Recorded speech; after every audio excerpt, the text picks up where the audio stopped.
مسلمان ہو کر بھی خوف خدا نہ ہونا۔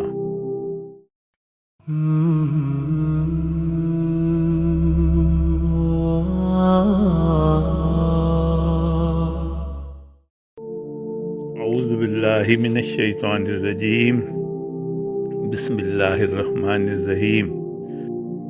یہ ایک تلخ حقیقت ہے کہ آج ہم تواتر کے ساتھ ظالمانہ واقعات دیکھ رہے ہیں۔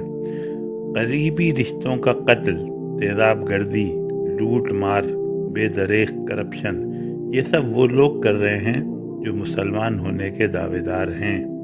کیا ان لوگوں کے دلوں میں اللہ کا ڈر نہیں ہے؟ کیا یہ نہیں جانتے کہ مرنے کے بعد دوبارہ زندہ کیے جائیں گے اور اپنے اعمال کا حساب دینا ہوگا؟ سب یہ بات جانتے ہیں۔ ہر مجرم جانتا ہے کہ اسے اپنے اعمال کا حساب دینا ہوگا۔ پھر یہ سب کچھ کیوں کر ہو رہا ہے؟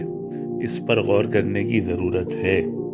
سورہ قاف آیت نمبر 45 کا مفہوم ہے: اے نبی صلی اللہ علیہ وسلم، آپ اس قرآن کے ذریعے لوگوں کو نصیحت کرتے رہیے۔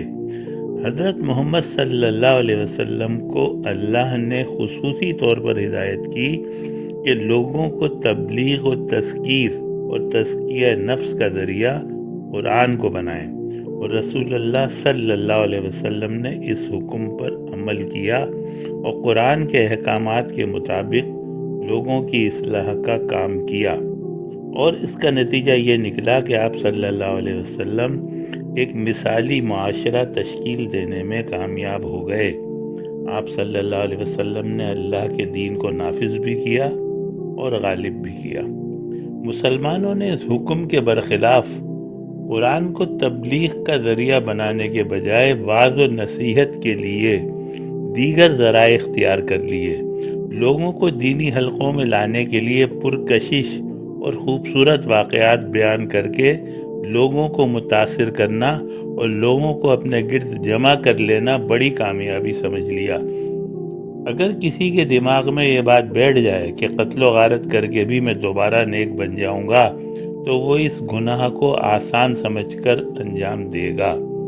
جس طرح سورہ یوسف آیت نمبر 9 میں آتا ہے کہ یوسف علیہ السلام کے بھائیوں نے آپس میں کہا کہ یوسف کو قتل کر دیتے ہیں یا اسے کسی جگہ پھینک دیتے ہیں، اس کے بعد ہم پھر سے نیکوکار بن جائیں گے۔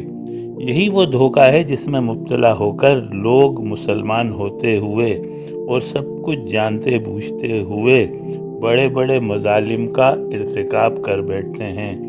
لوگوں کو قرآن کے مطابق تبلیغ اور نصیحت کی ضرورت ہے۔ صدق اللہ العظیم۔